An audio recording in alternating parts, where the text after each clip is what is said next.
할렐루야. 오늘 수요예배 나오신 여러분들을 환영합니다. 오늘 찬양 한 곡 처음으로 배우는 찬양 할 텐데요. 요즘 찬양입니다. 많이 어려우실 수 있는데 아주 계속 반복이에요. 계속 반복이라서 어렵지 않습니다.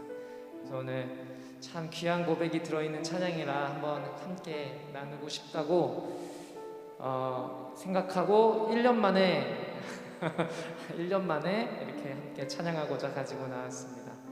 네, 오래 기도하고 오래 고민한 만큼 여러분들과 함께 찬양할 때 귀한 고백이 되기 원합니다. 우리 함께 박수 치면서 찬양하겠습니다. 주의 한결같은 사랑입니다.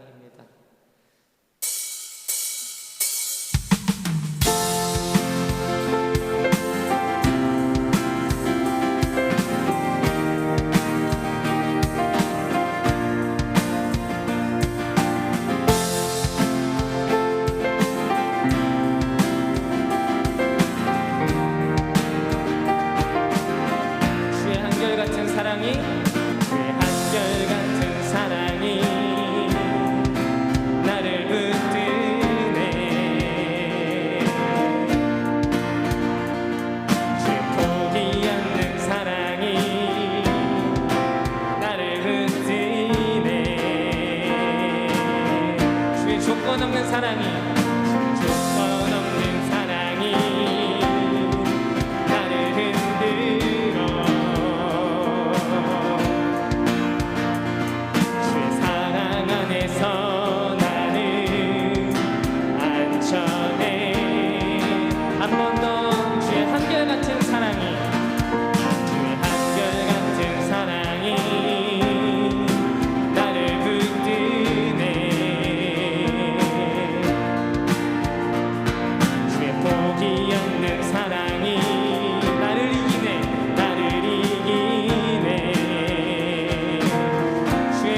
없는 사랑이 조건 없는 사랑이 나를 흔들어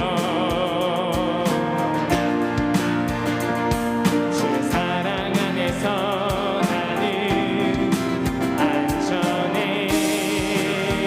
나는 살아서 이제 주의 이름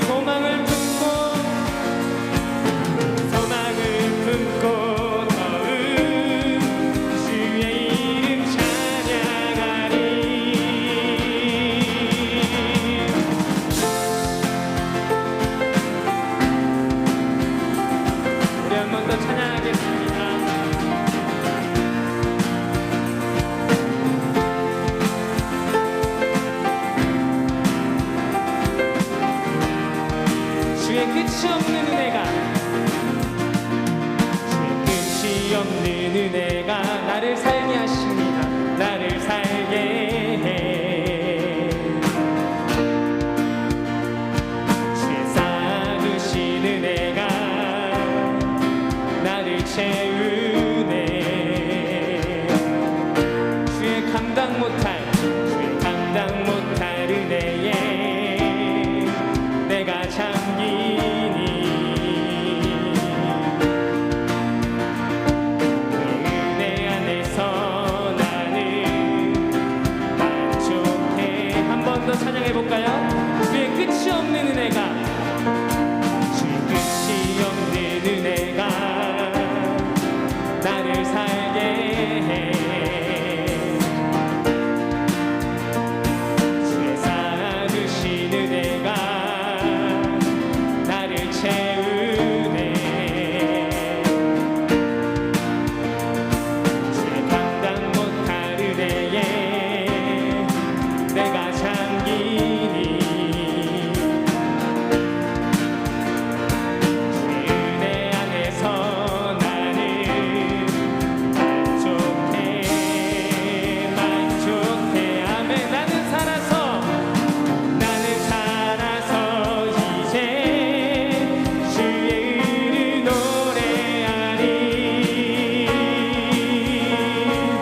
끝이 없는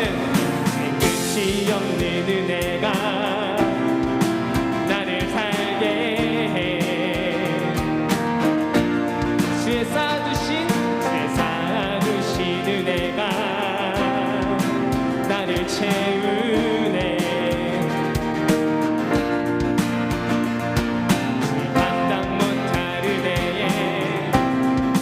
내가 잠기니 그 은혜 안에서 나는 만족해.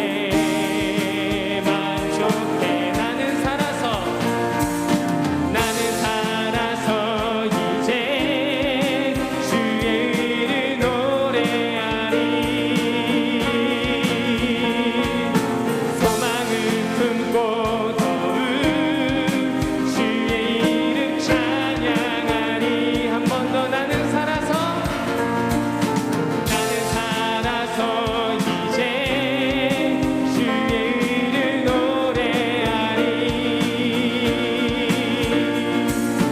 소망을 품고 더욱 주의 이름 찬양하리.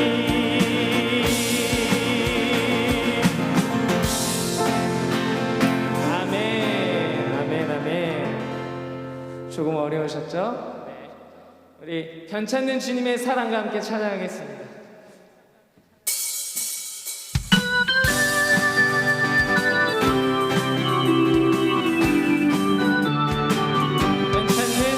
변찮는 주님의 사랑과 거룩한 보혈의 공로를 우리 다 찬양을 합시다. 주님을 만나볼 때까지 우리를 깨끗게 한 피를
박수 한번 올려드리도록 하겠습니다.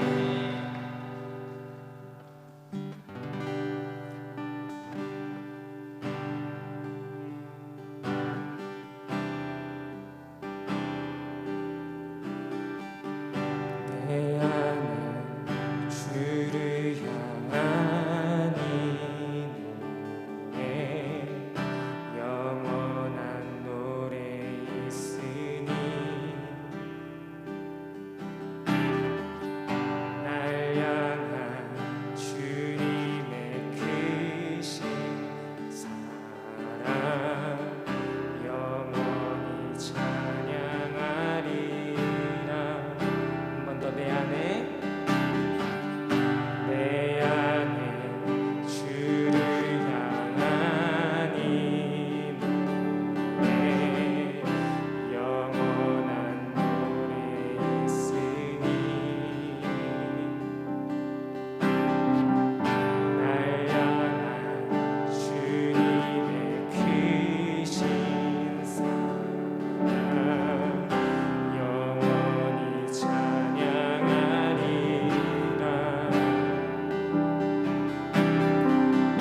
영원히 찬양하리라. 아름다우신 오 놀라우신 영원할 수 없는 사랑 오 위대하신 하나님의 사랑 영원히 찬양하리. 십자가 그 사랑 찬양하리. 십자가 그 사랑 찬양. 날 구원하신 그 사랑 내 삶을 들여 찬양하리라. 놀라우신 주의 사랑 영원히 찬양하리라. 아름다우신 오 놀라우신 영원할 수 없는 사랑 오 위대하신 하나님의 사랑 영원히 찬양. 아름다우신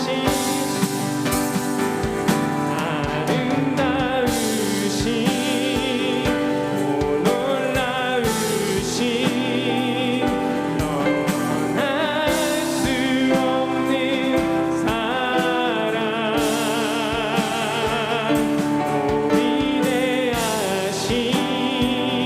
하나님의 사랑 영원히. 우리 한 번 더 찬양합니다. 아름다우신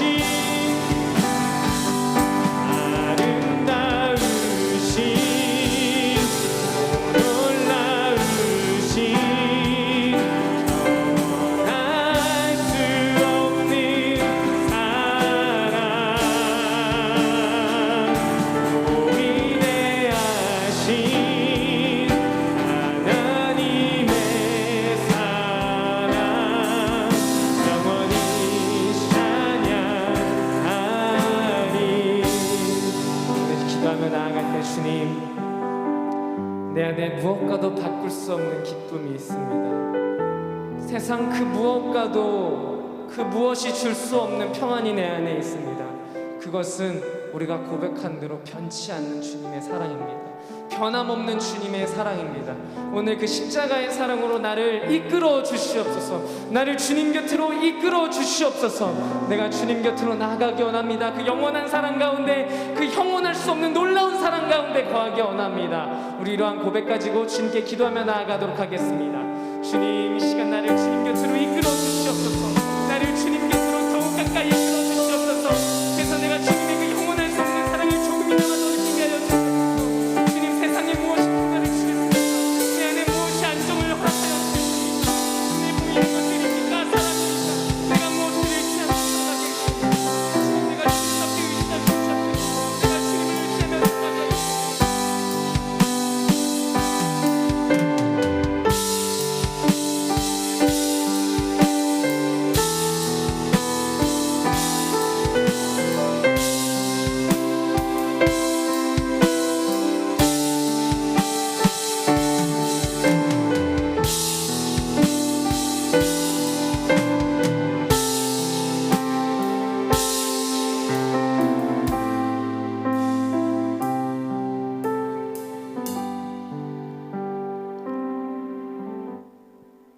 시간 이삼자 권사님 나오셔서 기도해 주시겠습니다.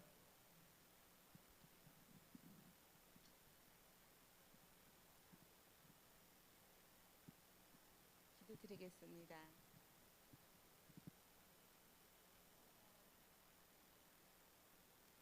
고 인도하여 주셔서 하나님 아버지 힘들고 어려운 가운데도 이 자리에 모여 하나님 앞에 영광 돌리며 예배드릴 수 있도록 이끌어 주심을 감사합니다.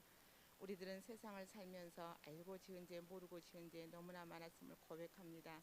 용서하여 주시옵시고 생각나지 않는 것까지도 생각나게 하여 주셔서 회개할 수 있는 귀한 능력의 시간 될 수 있도록 우리 주님이 도와주시옵시고 인도하여 주옵소서. 아버지 하나님, 우리들은 하루하루 살면서 감사한 조건이 너무나도 많은데도 불구하고 불평 불만한 때 많았고 세상의 어떤 가운데 있다 할지라도 하나님 아버지 감사함으로 감당할 수 있도록 인도해 주시며 우리들은 기도하는 자로서 참 그리스도의 향기를 나타낼 수 있는 귀한 우리 모두가 되게 인도하여 주실 줄 믿습니다. 아버지 하나님, 늘 하나님 품에 거하게 도와주시옵시고 너희가 내 안에 거하고 내가 너희 안에 거하면 모든 것을 이루어 주신다 하셨사오니 늘 하나님 품을 떠나지 않게 도와주시옵시고 이끌어 주시옵소서. 저희들 하루하루 살면서 하나님 은혜 가운데 살아서 늘 행복한 삶을 살아갈 수 있도록 도와주심도 하나님 은혜인 줄 믿습니다. 하나님께서 도와주시지 아니하면 하루도 살아갈 수 없고 하루 순간도 호흡할 수 없는 저희들이지만 하나님 은혜로 말미암아 승리할 수 있는 삶 이루어 주시니 감사합니다. 아버지 하나님, 세상은 어지럽고 힘든 가운데 있지만 하나님 기도함으로 말미암아 이겨나가게 도와주시옵시고 이런저런 하나님 일로 인하여서 힘든고 지친 영혼들 많이 있을 줄 압니다. 하나님께서 어루만져 주시옵시고 이끌어 주시고 또한 하나님 아버지 어려운 환경에 있는 사람 내 손으로 베풀 수 있을 정도가 될 때 하나님 최선을 다해 베풀며 서로가 사랑하며 하나님 은혜를 나눌 수 있는 귀한 시간들도 만들 수 있도록 우리 주님이 인도하여 주옵소서. 하나님 아버지 목사님 말씀을 들고 서실 때 하나님의 능력으로 붙잡아 주시옵시고 인도하여 주시옵시며 하나님 그 말씀 한마디 한마디가 우리 영의 양식이 되어서 삶의 활력소가 될 수 있는 능력의 말씀이 될 수 있도록 우리 주님이 이끌어 주옵소서. 하나님 남은 시간도 우리 주님 함께해 주시옵시고 인도해 주실 줄 믿사오며 모든 영광 주님께 돌리며 예수 그리스도 이름으로 감사하며 기도드렸습니다.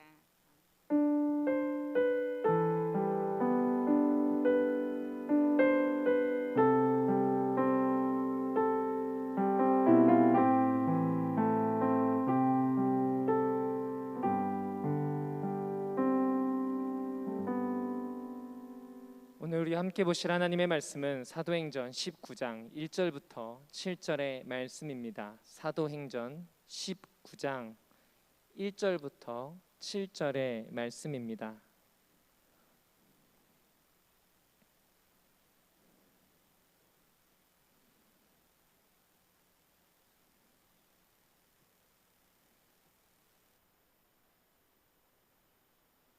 우리 함께 봉독하도록 하겠습니다. 아볼로가 고린도에 있을 때 바울이 윗지방으로 다녀 에베소에 와서 어떤 제자들을 만나 이르되 너희가 믿을 때 성령을 받았느냐 이르되 아니라 우리는 성령이 계심도 듣지 못하였노라. 바울이 이르되 그러면 너희가 무슨 세례를 받았느냐 대답하되 요한의 세례니라. 바울이 이르되 요한이 회개의 세례를 베풀어 백성에게 말하되 내 뒤에 오시는 이를 믿으라 하였으니 이는 곧 예수라 하거늘 그들이 듣고 주 예수의 이름으로 세례를 받으니 바울이 그들에게 안수하매 성령이 그들에게 임하심으로 방언도 하고 예언도 하니 모두 12사람쯤 되니라. 아멘. 오늘 시간 남성현 목사님께서 나오셔서 바울의 3차 전도 여행이라는 말씀을 전해주실 때 많은 은혜 받으시길 바랍니다. 함께 기도하시겠습니다. 사랑과 은혜가 풍성하신 아버지 하나님 감사합니다. 이 시간 주의 말씀 사모하여 이 자리에 함께 모였습니다. 주님, 저들에게 말씀하여 주옵소서. 저들의 주의 말씀을 듣고 더 잘 믿어 하나님께 더 가까이 나아가는 믿음의 자녀들 되게 하여 주시고 더욱더 주의 말씀 붙잡고 살아갈 수 있도록 은혜 내려 주시옵소서. 이 시간 온전히 주님께서 말씀하실 줄 믿으며 우리 구주 예수 그리스도 이름으로 간절히 기도합니다. 아멘. 이 시간 하나님의 은혜가 함께하는 귀한 시간 되길 간절히 소망합니다. 제가 시 한 편 먼저 좀 읽어드리고 시작하도록 하겠습니다. 제목은 가지 않을 수 없던 길입니다. 가지 않을 수 있는 고난의 길은 없었다. 몇몇 길은 거쳐오지 않았어야 했고 또 어떤 길은 정말 발 디디고 싶지 않았지만 돌이켜보면 그 모든 길을 지나 지금 여기까지 온 것이다. 한 번쯤은 꼭 다시 걸어보고픈 길도 있고 아직도 해걸음마다 따라와 나를 붙잡고 놓아주지 않는 길도 있다. 그 길 때문에 눈시울 젖을 때 많으면서도 내가 걷는 이 길 나서는 새벽이면 남 모르게 외롭고 돌아오는 길마다 말하지 않은 쓸쓸한 그늘 짙게 있지만 내가 가지 않을 수 있는 길은 없었다. 그 어떤 쓰라린 길도 내게 물어오지 않고 같이 온 길은 없었다. 그 길이 내 앞에 운명처럼 패여 있는 길이라면 더욱 가슴 아리고 그것이 내 발길이 데려온 것이라면 발등을 짚고 싶을 때 있지만 내 앞에 있던 모든 길들이 나를 지나 지금 내 속에서 나를 이루고 있는 것이다. 오늘 아침엔 안개 무더기로 내려 길을 뭉턱 자르더니 저녁엔 헤쳐온 길 가득 나를 혼자 버려둔다. 오늘 또 가지 않을 수 없던 길, 오늘 또 가지 않을 수 없던 길. 이게 여러분 혹시 들어보셨는지 모르겠지만 도종환 시인의 시입니다. 흔들리지 않고 피는 꽃이 어디 있으랴라는 시집에 도종환 씨가 올린 넣은 가지 않을 수 없던 길이라는 시인데 이 시를 여러분 들으면서 어떤 생각이 들으셨습니까? 저는 이 시를 보면서 마치 그리스도인이 가는 길과 같다라고 저는 생각이 들더라고요. 오늘 특별히 우리가 바울의 3차 전도 여행이라는 제목으로 함께 말씀을 나눌 텐데 바울이 갔던 이 전도 여행 길도 마찬가지가 아닐까 하는 생각입니다. 가지 않을 수 없던 길, 그 길이 바로 복음의 길이었고 가지 않을 수 없던 길, 가야만 했던 길, 전도의 길이었던 그 바울의 여정이 아니었는가. 이 길이 또한 우리가 가야 할 여정이지 않는가라는 생각으로 여러분들께 먼저 이 도종환 씨의 가지 않을 수 없던 길이라는 제목의 시를 먼저 읽어드렸습니다. 우리의 길은 가지 않을 수 없는 반드시 가야만 하는 길입니다. 바울의 길과 마찬가지로 그 길 여정에는 수없이 많은 일들이 있고 때로는 가고 싶지 않은 그런 마음이 들 때도 있습니다. 이 시간에 바울의 3차 전도 여행에 대해서 함께 나누도록 할 터인데 이 바울의 3차 전도 여행은 에베소에서의 사역과 그리고 고린도 교회를 위한 편지가 그 사역의 주를 이루고 있어요. 이 3차 전도 여행은 사도행전 18장 23절부터 19장까지에 있는 내용이 이 바울의 3차 전도 여행에 대한 이야기입니다. 자, 그럼 먼저 첫 번째로 3차 전도 여행에 대해서 함께 먼저 말씀을 드리겠습니다. 자, 바울이 소아시아의 수도인 에베소에 도착하기 전에 먼저 한 일이 있었어요. 바울이 이 에베소라는 곳에 도착하기 전에 말씀해 보게 되면 에베소에서는 바울보다 먼저 예수님을 증거하는 사람이 있었습니다. 그 사람이 누군가 하면 알렉산드리아 출신의 아볼로라는 사람이에요. 아볼로. 이 아볼로라는 사람이 먼저 예수님에 관해서 열심히 증거하고 있었어요. 그런데 예수님에 대해서 열심히 증거하고 있었는데 브리스길라와 아굴라가 가만 보니까 이 아볼로라는 사람이 예수님에 대한 제대로 된 이 성령 세례에 대해서는 전혀 알지 못하고 요한의 세례만 알고 예수님을 증거하고 있었던 거예요. 이 브리스길라와 아굴라가 누구냐 하면 이 사람은 바울과 함께 열심히 이 복음 사역에 동참했던 부부입니다. 유대인 그리스도 부부예요. 근데 바울과 같은 일을 하고 있었어요. 바울과 같은 일 뭐였을까요? 그렇죠. 천막을 제조했잖아요. 이 부부 브리스길라와 아굴라도 바울과 함께 천막을 제조했습니다. 그러면서 바울의 아주 핵심적인 협력자로서 그와 함께 사역을 열심히 했던 사람이에요. 근데 이 특이한 점이 브리스길라와 아굴라라고 이야기할 때 브리스길라가 여인이에요. 여인의 이름입니다. 물론 지금도 이야기할 때 보통 남자 이름이 먼저 나오지만 예전 같은 경우에는 또한 당시에 이 그리스 로마 사회를 생각할 때에 여인의 이름이 먼저 나오는 것은 상당히 매우 이례적인 일입니다. 매우 이례적인 일이에요. 근데 브리스길라라는 이름이 먼저 언급되는 것을 생각해 볼 때 아마 이 브리스길라라는 여인의 사회적인 신분이 남편 되는 아굴라보다 더 높지 않았을까라는 얘기도 있고, 또 무엇보다 아무래도 이 기독교 공동체 내에서 이 여성들의 역할이 상당히 크고 높았거든요. 하는 일들이 많았어요. 여성교회에서 하는 일들이 참 많잖아요.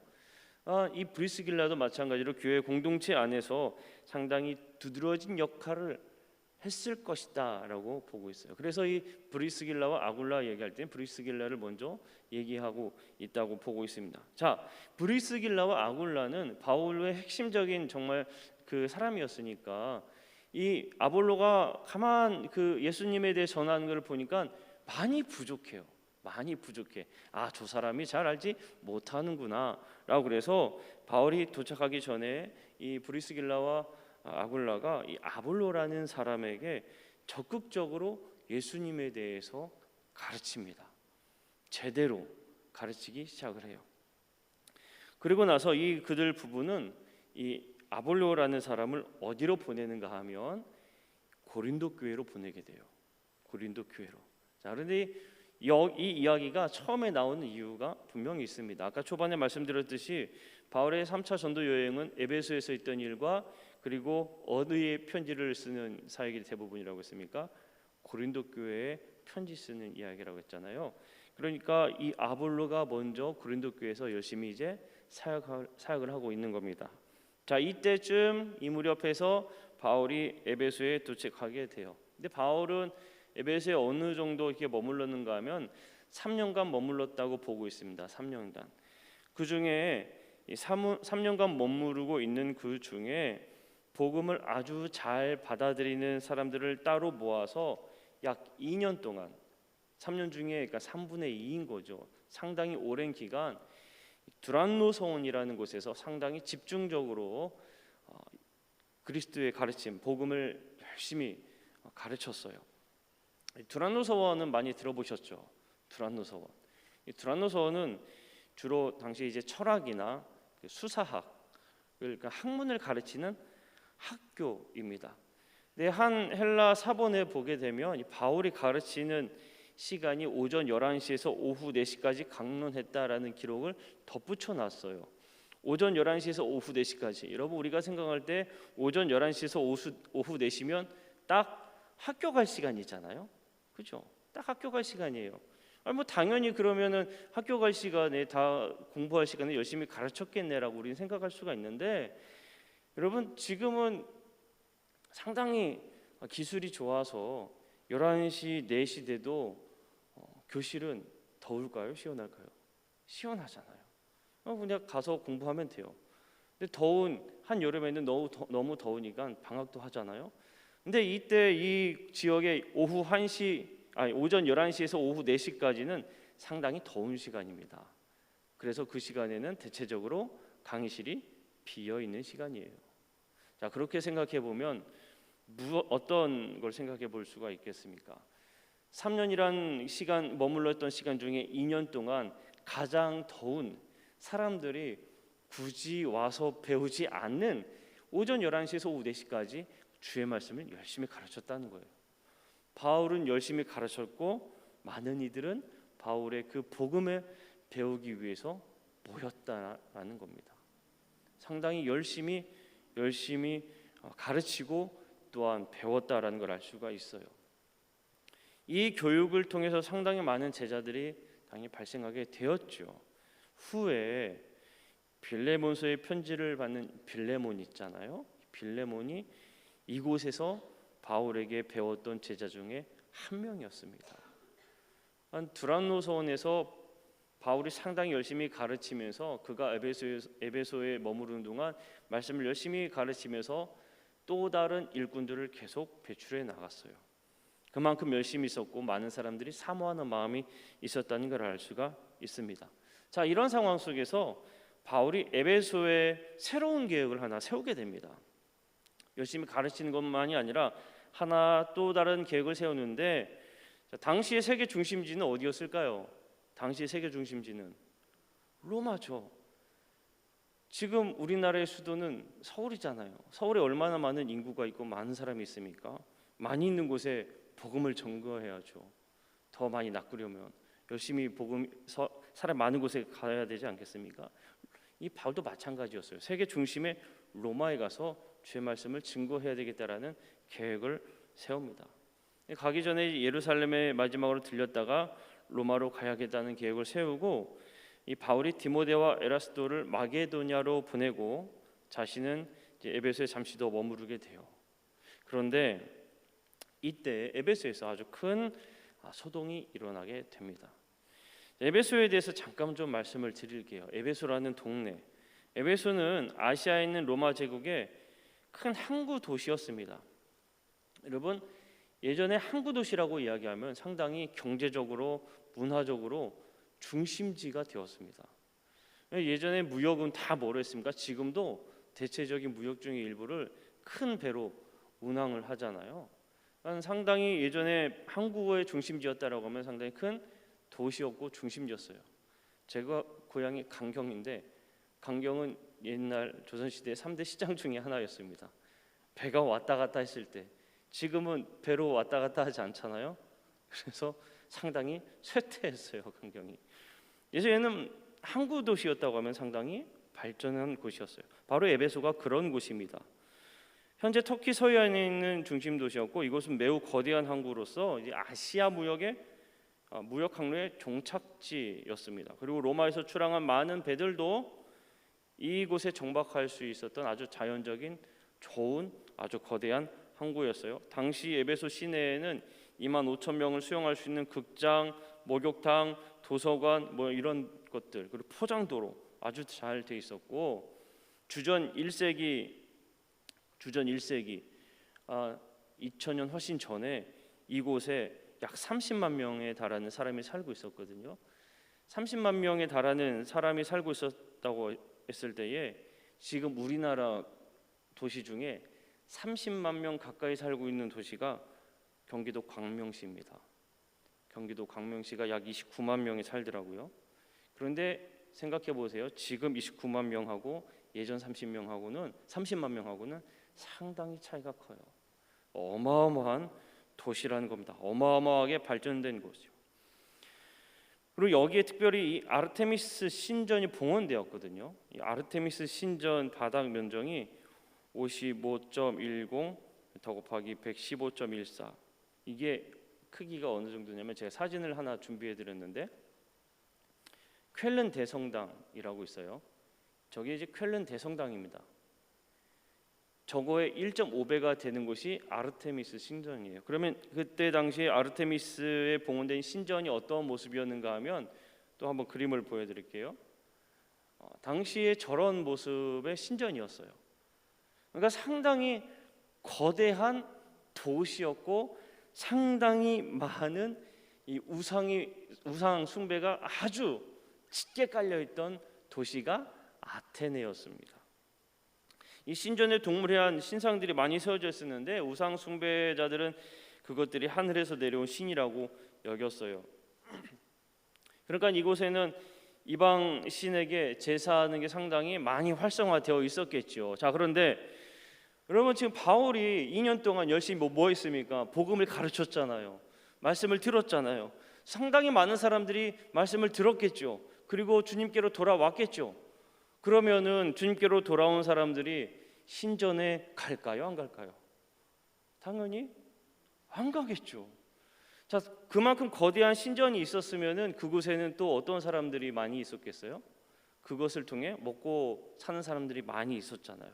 그 제사의 우상 그 제사에 관련된 물건 파는 사람들, 재물 파는 사람들, 돈 바꾸는 사람들도 있었을 테고, 거대한 신전 곁에는 상당히 많은 사람들이 살았을 겁니다. 그런데 이제는 계속 어떤 증상이 일어나고 있어요? 복음을 듣고 우상에게 그 신전에 찾아오지 않는 사람들이 증가하니까 이 사람들이 바울에게 불만을 품기 시작을 했어요. 그래서 바울 일행을 내쫓기 위해서 바울과 그 일당은 물러가라, 떠나가라 이렇게 집회를 하기 시작한 거예요. 그래서 바울은 이 소동으로 인해서 에베소를 떠나야만 했습니다. 그렇게 바울은 떠나가게 돼요. 자, 이제 두 번째로 바울이 에베소에 있는 동안에 또 고린도 교회에 편지를 썼다고 그랬잖아요. 그러면 고린도 교회에 보낸 이 첫 번째 편지에 대해서 한번 더 보도록 하겠습니다. 바울이 아직 에베소에 있을 때 고린도 교회에서 목회를 하고 있었던 사람, 아까 전에 잘 기억하시라고 얘기했죠. 누구였습니까? 네, 아볼로. 아볼로가 누구를 찾아오는가 하면 바울을 찾아와요. 바울을 찾아옵니다. 바울을 왜 찾아왔을까요?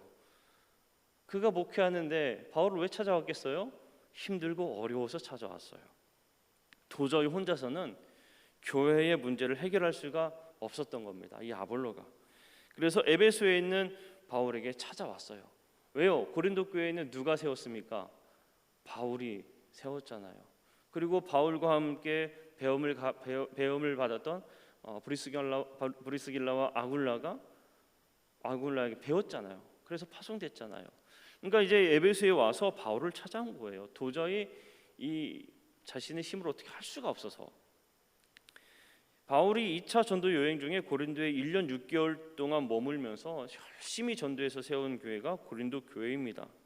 그리고 이후 바울이 떠나고 나서 목회자가 없는 동안에 아볼로가 와서 고린도 교회에서 목회를 하게 되는데 아볼로가 너무나 좋은 사람들이 생기기 시작한 거예요. 너무나 좋아. 아볼로가 너무나 좋으니까 아볼로를 사랑하는 사람들의 모임을 하나 만들기 시작했어요. 아사모라고. 아볼로를 사랑하는 사람들의 모임. 그러니까 이 아사모가 있으니까 처음에 누가 세웠어요? 바울이 세웠잖아요. 또 바울을 사모하는 사람들이 또 생긴 거야. 그러니까 바울을 사랑하는 사람들의 모임이 또 생겼어. 누가 어떤 모임이 생겼겠어요? 바사모가 생긴 거예요. 그러니까 이번에는 야 그래도 우리는 직통 그 계열을 그 사랑해. 베드로야말로 진정한 사도야라고 얘기하면서 베드로를 사랑하는 사람들의 모임이 또 생긴 거예요. 또 배사모가 생겼어요. 야 무슨 사람을 이렇게 사랑하는 모임을 우리는 그리스도만을 섬겨 그리스도만을 사랑해야지. 그래서 그 사모가 생긴 겁니다. 그리스도를 사랑하는 사람들의 모임. 그러니까 성경에 보면 아볼로파, 바울파, 게바파, 베드로파, 그리고 그리스도파 이렇게 파가 생기기 시작한 겁니다. 여러분 파가 생기기 시작되면 무슨 문제가 생길까요? 상당히 큰 문제가 생기죠. 무슨 일을 해도 무슨 일이 안 돼요. 모든 의견들이 다 엇갈리는 겁니다. 시간이 지나니까 어떠한 문제가 발생하게 될까요? 교회가 분열되게 생긴 거예요. 각자 사랑하는 사람들이 파들이 생기면서 분열되기 시작한 겁니다. 이러한 문제를 안고 온 거예요.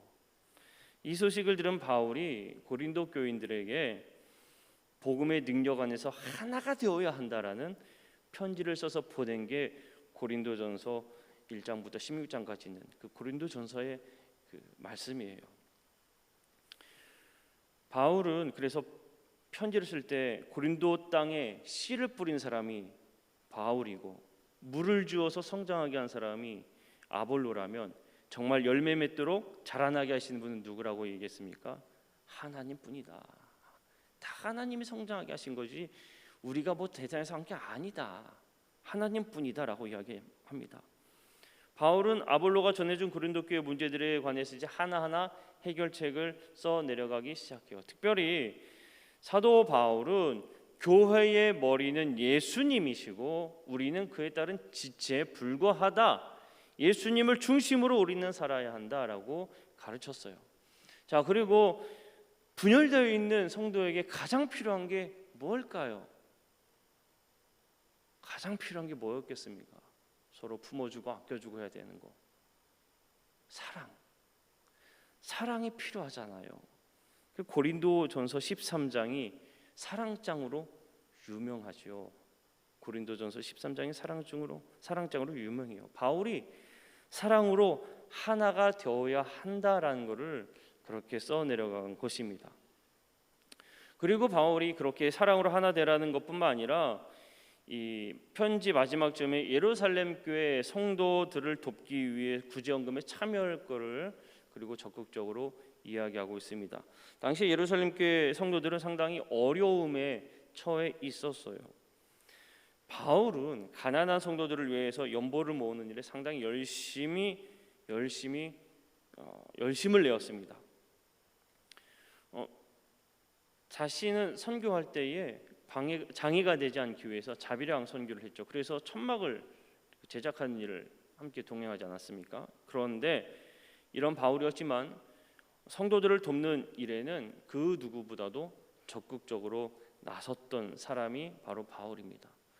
그래서 이 고린도 교회의 교인들에게도 예루살렘에 있는 교인들을 함께 돕기 위한 적극적인 권면을 해요. 그런데 이 지금 현재 바울에게 온 사람이 누구였습니까? 아볼로였죠. 근데 이 편지를 들고 간 사람이 아볼로여야 되잖아요. 근데 아볼로가 아니에요. 편지를 들고 다시 고린도 교회에 간 사람은 디모데입니다. 디모데가 편지를 바울에게서 받고 디모데가 가요. 바울이 아볼로에게 고린도 교회에 다시 가라고 상당히 많이 권면했습니다. 다시 가서 열심히 목회하셔야죠. 권면을 했는데 아볼로는 갈 마음이 있다 없다? 없다라고 이야기해요. 고린도 교회에서 아볼로가 얼마나 많이 힘들었는지 알 수가 있죠. 아볼로는 상당히 고생한 겁니다. 그렇게 아볼로는 가지 않고 대신 이 디모데가 편지를 들고 이 고린도전서 우리가 보는 편지를 들고 가게 된 거예요. 자, 첫 번째 편지가 이렇다면 두 번째 편지도 있겠죠. 자, 세 번째로 고린도 교회에 보낸 이제 두 번째 편지에 대해서 말씀을 드릴 겁니다. 그런데 이 두 번째 편지가 고린도후서 10장에서 13장이에요. 고린도후서는 두 개의 편지를 모아놓은 책입니다. 두 개의 편지를 모아놓은 책. 순서가 달라요. 1장부터 9장이 나중에 쓴 편지이고 10장부터 13장이 두 번째로 쓴 편지입니다. 먼저 쓴 편지예요. 그래서 10에서 13장이 우리가 순서대로 읽는다면 10에서 13장까지의 편지를 먼저 읽어야 돼요. 자, 두 번째 보낸 편지를 보게 되면 디모데가 고린도 교회 편지를 들고 갔어요. 근데 이 고린도 교회 성도들 모두가 다 그 바울의 편지를 읽고 모두가 다 한 마음이 된 것은 아닙니다. 어디를 가나 꼭 좀 못되게 삐뚤어지게 쳐다보는 부류가 있어요.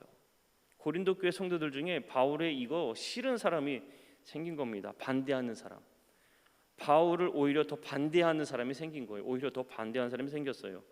그래서 반대로 그냥 끝나면 더 좋았을 것을 바울의 무엇에 대해서 도전하는가 하면 바울의 사도직에 대해서 의심을 하기 시작합니다. 바울의 사도직. 바울이 정말 그리스도의 사도가 맞느냐? 예수가 보낸 사도가 맞느냐? 그 사도직에 대해서 의심하는 사람들이 생기기 시작했어요. 고린도 교회는 바울이 정말 열심히 전도해서 열심히 세운 교회였습니다. 바울이 이야기할 소식을 들었을 때 상당히 서운했어요. 너무나 서운했습니다. 그래서 고린도전서 후에 다시 쓴 편지 고린도후서 10장에서 11장의 말씀을 이제 보다 보면 바울의 마음이 아주 잘 드러나요. 얼마나 서운한지, 그가 지난 시절 얼마나 고생했는지부터 나열합니다. 고린도후서 11장 23절에서 27절까지의 한번 말씀을 보게 되면 제가 그냥 읽어드릴게요. 그들이 그리스도의 일꾼이냐 정신없는 말을 하거니와, 누구에게 하는 말이에요? 바울에게 하는 말이죠. 그들이 그리스도의 일꾼이냐, 바울에게 그리스도의 일꾼이냐 정신없는 말을 하거니와 나는 더 그러하도다. 내가 수고를 넘치도록 하고 옥에 갇히기도 더 많이 하고 매도 수없이 맞고 여러 번 죽을 뻔하였으니 유대인들에게 40에서 하나 감암매를 5번 맞았으며 3번 태장으로 맞고 1번 돌로 맞고 3번 파선하고 일주야를 깊은 바다에서 지냈으며 여러 번 여행하면서 강의 위험과 강도의 위험과 동족의 위험과 이방인의 위험과 시내의 위험과 광야의 위험과 바다의 위험과 거짓 형제 중에 위험을 당하고 또 수고하며 애쓰고 여러 번 자지 못하고 줄이며 목마르고 여러 번 굶고 춥고 헐벗었노라. 바울이 얼마나 고생했는지를 막 토로하는 겁니다. 고린도 교인들이 바울은 사도가 아니라는 이 이야기를 너무 비판하니까 자신의 전한 복음의 내용까지 왜곡시키는 것을 더 이상 바울은 받아들일 수가 없었어요. 바울에게는 충분히 자랑할 만한 조건들이 있었습니다. 히브리인 중에 히브리인이었죠. 율법에도 상당히 정통했습니다. 그는 로마인이었어요. 그런데 바울은 이들에게 자신의 이러한 외적인, 요즘 말로 얘기하면 스펙을 이야기하는 게 아니라 오히려 그가 자랑한 것은 무엇이냐면 그가 말하는 일꾼된 그리스도의 일꾼된 기준은 어떠한 스펙이 아니라 그리스도를 위해 얼마나 많은 고난을 받았느냐. 이게 바울이 말하는 그리스도의 일꾼된 기준이에요. 바울이 말하는 기준은 이거였습니다. 내가 그리스도를 위해 너무나 많은 고난과 고통을 받았다. 어떠한 스펙이 중요한 게 아니라 우리가 얼마나 그리스도의 고난에 동참하느냐, 이게 일꾼의 기준이다라는 거예요. 바울이 얼마나 많은 고난과 고통을 받았는지 우리는 알 수가 있죠. 이 바울의 고백을 통해서. 여러분, 우리도 그리스도의 고난에 감사함으로 동참해야 될 줄로 믿습니다. 그런가 하면 또 바울의 영적 경험이 부족하다는 말로 공격을 해요. 그래서 바울이 어쩔 수 없이 자신의 그 놀라운 영적인 체험을 했던 일들을 고백합니다. 그래서 자신이 셋째 하늘에 갔었던, 쉽게 얘기하면 하나님 나라에 갔었던, 천국에 갔었던 그런 경험을 이야기를 해요. 그런데 여러분, 자신의 영적인 놀라운 능력을 이야기하면은 어찌 보면 자랑하는 것 같지만 바울이 이야기하고자 하는 게 그게 아니었습니다.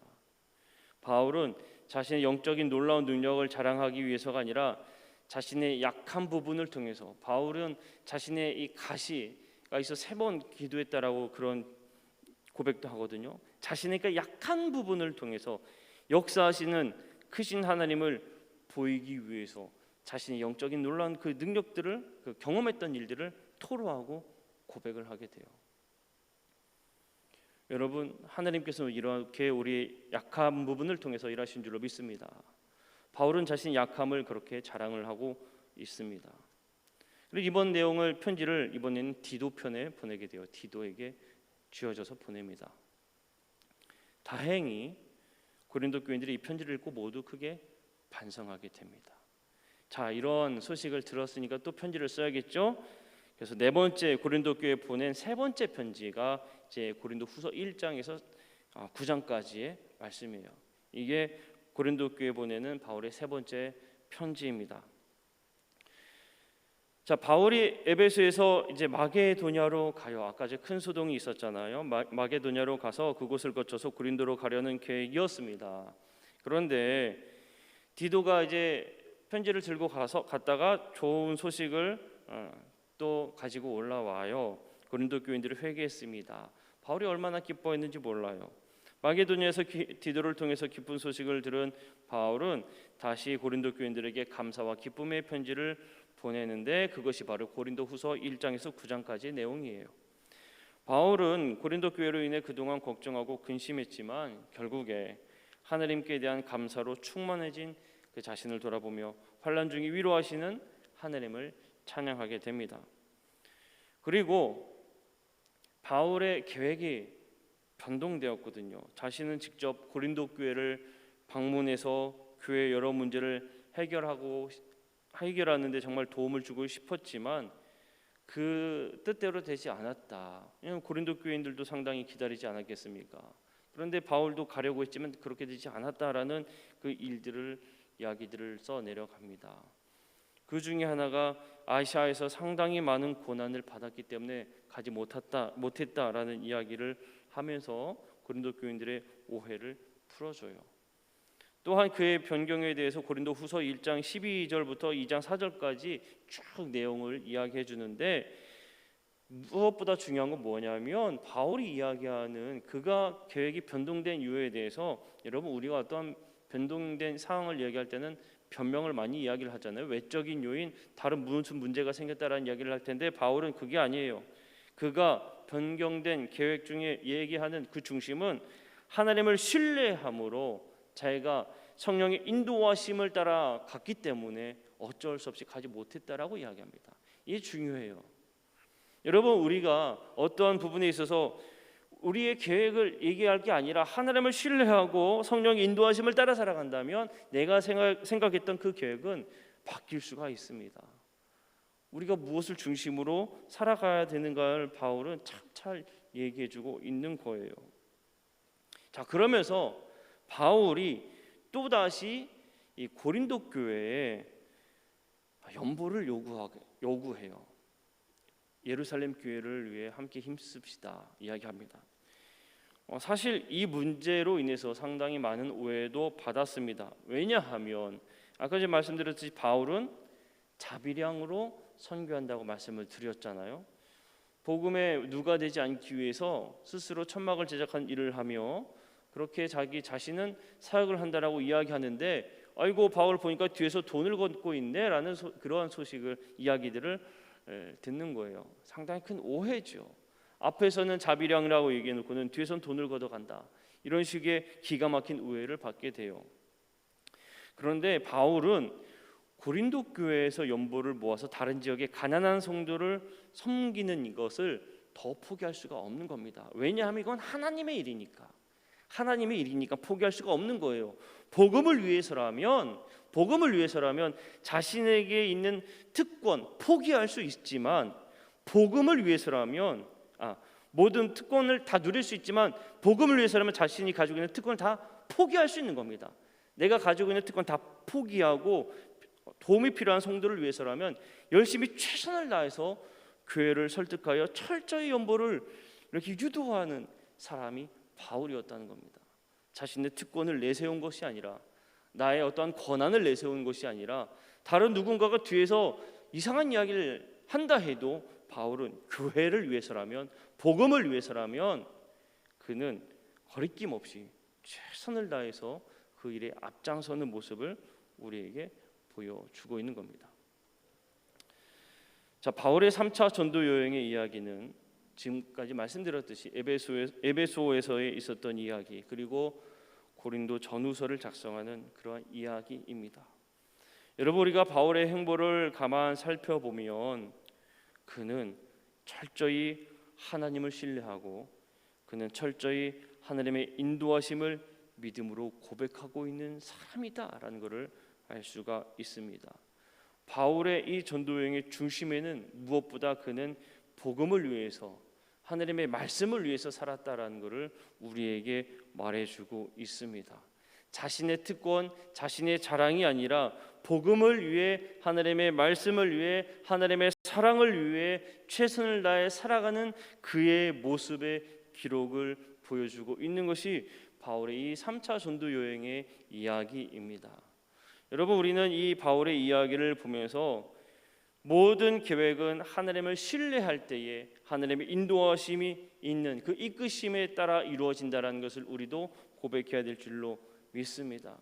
우리가 어떠한 고백을 할 때에 내 자신의 어떤 드러남을 고백하는 것이 아니라 하나님의 말씀을 위해서, 복음을 위해서 정말 최선을 다해 살아가는 그 모습을 우리는 자랑 삼고 또 고백하는, 또 그렇게 살아가는 우리의 모습이 되어야 할 줄로 믿습니다. 오늘 바울이 보여주고 있는 이러한 모습이 우리의 삶 속에서도 나타나고, 늘 복음을 위해 적극적으로 삶을 살아가고 또 하나님만을 의지하면서 내 삶의 계획이, 중심은 오직 하나님께 있고 내 삶의 인도하심은 주님께 있다를 고백하는 우리 모두가 되기를 간절히 소망합니다. 함께 기도하시겠습니다. 사랑의 하나님, 감사합니다. 바울의 제3차 전도 여행을 통해 우리의 삶이 어떠해야 할지를 다시 한번 더 깨닫습니다. 복음의 길, 말씀을 따라 살아가는 그 길은 우리가 가야만 하는 길입니다. 주를 위해 살아갈 때에 고난의 길, 그 길도 마땅히 가야 할 길임을 이 시간 고백합니다. 주님 바울처럼 그 말씀을 의지하고 내 모든 생각과 뜻대로 움직이는 것이 아니라 하나님을 적극적으로 절대적으로 신뢰하고 하나님의 인도하심 따라 그렇게 살아갈 수 있도록 인도하여 주시고 내 삶의 모든 중심은 오직 주님 앞에 있음을 바울처럼 고백하는 인생들이 되게 하여 주시옵소서. 감사드리며 우리 구주 예수 그리스도 이름으로 간절히 기도합니다. 아멘. 할렐루야. 주신 말씀 기억하고 우리가 이 바울의 선교 여행을 바라보면서 우리가 신앙생활하고 교회 공동체를 이루어가고 또 복음을 전하는 일, 하나님 중심에 살아계신 하나님을 믿고 그 하나님의 인도하심을 받는 삶, 내가 하나님을 경험하고 그 하나님을 그리스도 복음을 증거하는 삶을 사는 것은 하나님을 경험하는 경험이, 신앙의 영적 체험이 있어야 돼요. 그리고 말씀의 능력을 경험해야 돼요. 기도하면 응답하신다고 하는 기도의 응답을 경험해야 돼요. 그게 삶 속에 있을 때 그게 복음을 증거할 수 있는 일이고 주님의 사명을 감당하는 일이 되죠. 오늘 또 바울과 같이 하나님을 경험하고 내가 만난 하나님을 증거하는데 말씀의 능력을 경험하고 말씀으로 살고 기도의 응답을 경험하고 오늘 또 기도하면서 하나님의 역사 인도하심 속에 하나님이 허락하셔야 갈 수도 있는 거고 내가 사는 것이고 누군가를 살릴 수 있는 것이죠. 오늘 또 그 복음의 삶을 이어가는 우리 성도들이 되기를 바랍니다. 이 시간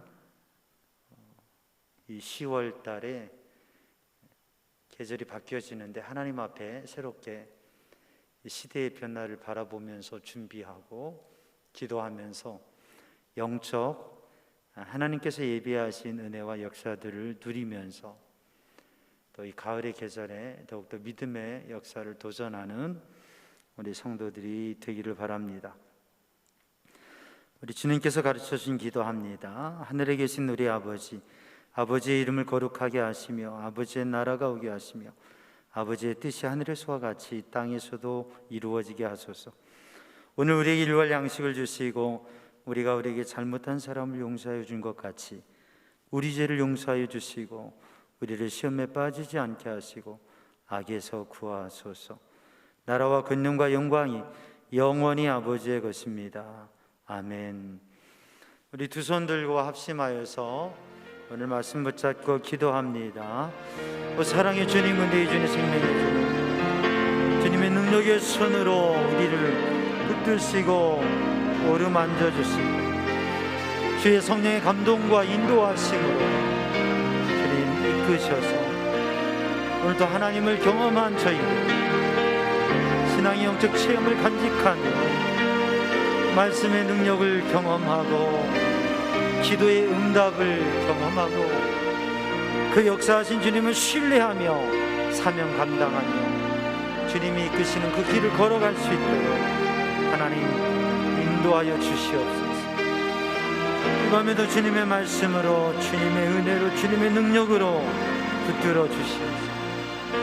살아계신 하나님 앞에 우리의 두 손을 들고 살아계신 하나님께 모든 문제를 맡기고 하나님이 인도하시며 이끄실 때 아멘 순종할 수 있는 믿음의 사람 되게 하시고 그 믿음 가지고 주님의 말씀의 능력을 경험하게 하시고 그 믿음 가지고 기도하며 응답받게 하여 주시고 하나님이 이끄실 때에 생명이라도 내어놓고 헌신하며 순종할 수 있는 믿음의 사람들이 되게 하여 주시옵소서. 생각에만 머무르지 아니하고 말에만 머무르지 아니하고 말씀의 능력이 경험되며 순종하는 삶을 살아갈 수 있도록 하나님 인도하여 주시옵소서. 은혜의 주님, 능력의 주님 붙드시고 이끌어 주시옵소서. 여호와는 내게 복을 주시며 너를 지키시기 원하노라. 여호와는 그 얼굴을 내게 비추사 은혜 베푸시기 원하노라. 여호와는 그 얼굴을 너를 향하여 드사 평강 주시기를 원하노라. 오늘도 주님의 은혜로, 오늘도 주님의 인도하심으로 주님 안에 살게 하여 주옵소서. 아버지, 오 주님, 오직 주님의 손에 붙들려지게 하여 주옵소서.